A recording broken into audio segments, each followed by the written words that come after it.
Colossians 2:16, Paul writes, "Therefore let no one pass judgment on you in questions of food and drink, or with regard to a festival or a new moon or a Sabbath." To understand this verse fully, it's essential to consider both the historical and cultural background of the early church, particularly in Colossae and nearby cities like Corinth.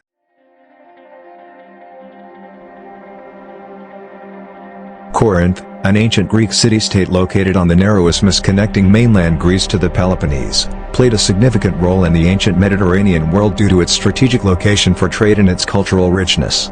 Here's a brief overview touching on its history, culture, religion, and government. History. Corinth has been inhabited since the Neolithic era, but it rose to prominence around the 8th century BCE as a powerful city-state. It became a wealthy hub due to its prime position between the Aegean and Ionian seas, which allowed it to control trade routes and amass wealth. The city was known for its commercial strength, and its colonies, such as Syracuse, were instrumental in expanding its influence. In 146 BCE, Corinth was destroyed by the Romans but was later rebuilt in 44 BCE by Julius Caesar, becoming a Roman colony and an important administrative and commercial center under Roman rule. Pagan religion. Corinth was deeply rooted in pagan religious practices, centered around the worship of Greek gods. One of its most famous temples was dedicated to Aphrodite, the goddess of love and beauty, which crowned the city from the Acrocorinth, a high fortress hill overlooking the region. The cult of Aphrodite in Corinth was known for its sacred prostitution, with temple priestesses offering services in honor of the goddess. Other significant deities worshipped included Poseidon, god of the sea, due to Corinth's maritime power, and Apollo, the god of music, prophecy, and healing. Temples and sanctuaries dedicated to these gods reflected the city's vibrant pagan religious life. Culture and food. Corinth was a cosmopolitan city due to its bustling port, bringing a mixture of cultures from Greece, Egypt, Phoenicia, and later Rome. This diversity was reflected in its cuisine, which blended Mediterranean staples such as grains, olives, and wine with exotic spices and ingredients brought through trade. Seafood was abundant due to its location near two seas, and Corinthian pottery, renowned for its intricate designs, often depicted scenes from daily life, including banquets. Cultural activities in Corinth included athletic competitions, theater, and music festivals. The Isthmian Games, held every 2 years in honor of Poseidon, were one of the most significant athletic festivals in ancient Greece, second only to the Olympic Games. Government. Corinth's government evolved over time. Initially, it was a monarchy, but by the 8th century BCE, it transitioned into an oligarchy, ruled by a few powerful aristocratic families. The ruling class was known as the Bacchiadae, who monopolized political power. However, in the 7th century BCE, the tyrant Cypselus overthrew the Bacchiadae and established a new form of leadership. His son, Periander, succeeded him and ruled Corinth during a prosperous era. Under Roman rule, Corinth became the capital of the Roman province of Achaia. The city was governed by Roman officials, and its political system blended Roman and Greek traditions, but it remained a center of economic and cultural activity. Legacy. Corinth's pagan ways and its vast cultural influence came to an end with the spread of Christianity, most notably through the efforts of the Apostle Paul, who wrote 2 epistles to the Corinthians, addressing their moral and spiritual challenges in a city known for its decadence. Today, Corinth is remembered as a dynamic center of ancient Greek and Roman culture, religious pluralism, and Mediterranean trade.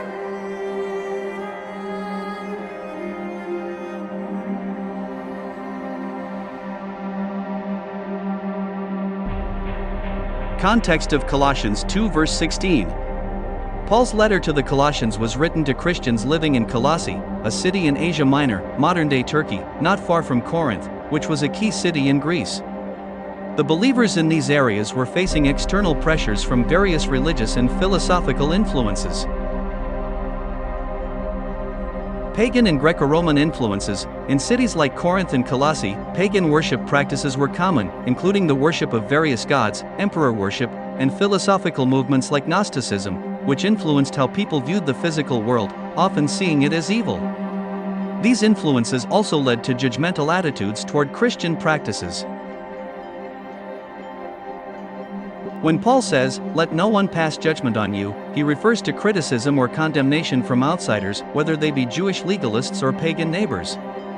Therefore, believers should not feel obligated or judged for not adhering to these customs. Paul is addressing judgment from non-Christians or those outside the faith community, who were adhering to either Jewish ceremonial law or pagan standards. In this sense, the judgment is not coming from within the Christian community but is instead external pressure from those who either misunderstand or reject the liberty that Christians have in Yeshua. Yeshua kept the law perfectly, he did not eat pork or shellfish, observed the Sabbaths, and celebrated all the biblical feast days, unlike the current Jewish population, which follows its own traditions. Likewise, pagans, who had their own rituals, gods, and festivals, might have judged Christians for abstaining from common practices like idol feasts and instead observing different rituals, such as communion and weekly gatherings for worship. For example, the new believers in Corinth observed the Sabbath from Friday evening to Saturday evening. Colossians 2 verse 16 is Paul's reassurance to the believers that they should not be concerned about judgment from people outside their faith who try to impose rules and regulations, especially from those who do not even keep the Torah or follow the teachings of the Messiah. Paul also addresses those who have been misled by the current Jewish leaders, who have added extra standards to the Torah outside the biblical writings. When Paul wrote in Colossians 2 verse 16, he specifically mentioned a festival, or a new moon, or a Sabbath. These terms would have referred to Jewish religious observances based on the biblical law, which is still applicable today without change. Here are the key biblical festivals that Paul would have been referencing. Passover, Pesach, celebrated to remember Israel's exodus from Egypt. It included the Feast of Unleavened Bread and the ritual sacrifice of a lamb, Exodus 12. Feast of Weeks, Shavuot, also called Pentecost, this festival occurred 50 days after Passover and celebrated the first harvest, as well as the giving of the law at Sinai, Leviticus 23 verses 15 to 22. Feast of Tabernacles, Sukkot, a fall festival celebrating the Israelites' journey through the wilderness.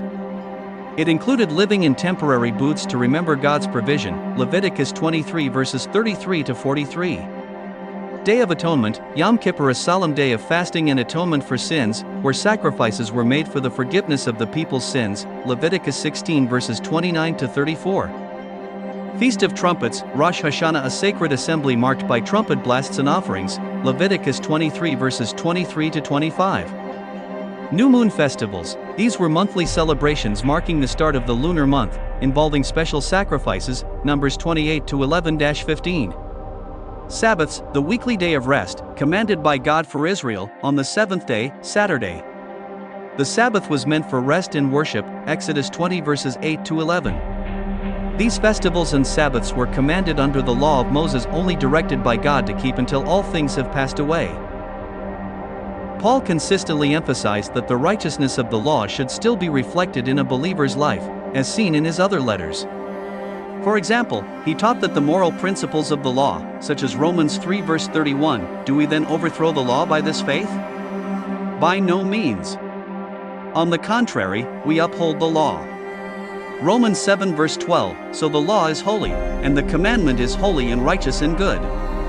Paul understood that the law served a purpose in revealing sin, Romans 7 verse 7, and guiding people toward a righteous life. However, in Christ, believers are empowered to live by the Spirit and fulfill the moral essence of the law through love, Romans 13 verses 8 to 10. Paul was not teaching against keeping the law. Paul was not telling Jewish Christians to abandon their practices if they chose to continue them.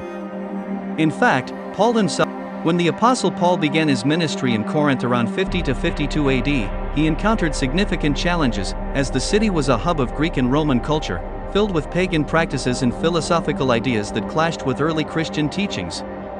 Paul's letters to the Corinthians, especially 1 Corinthians and 2 Corinthians, provide insight into the key issues he faced while trying to guide the Corinthian believers away from paganism and the influence of Roman culture. Paul's approach to these challenges was both pastoral and theological. He used a combination of reasoning, appeals to their identity in Christ, and warnings about the dangers of returning to their pagan ways. Throughout his letters, Paul consistently pointed the Corinthians toward a life of unity, humility, and holiness, urging them to live in a way that was countercultural and reflective of their new identity in Christ. Paul faced a delicate balance in Corinth, trying to lead a community deeply influenced by pagan religion and Roman culture toward a new way of life rooted in Christ. His letters offer a profound glimpse into the struggles of an early Christian community in a city where the pressures of paganism, social status, and immorality were constant. that is so installed today in the church community with Easter, Christmas, and trunk or treat the church today is just as pagan as the letters he was sending to Corinth. Until next post, shalom.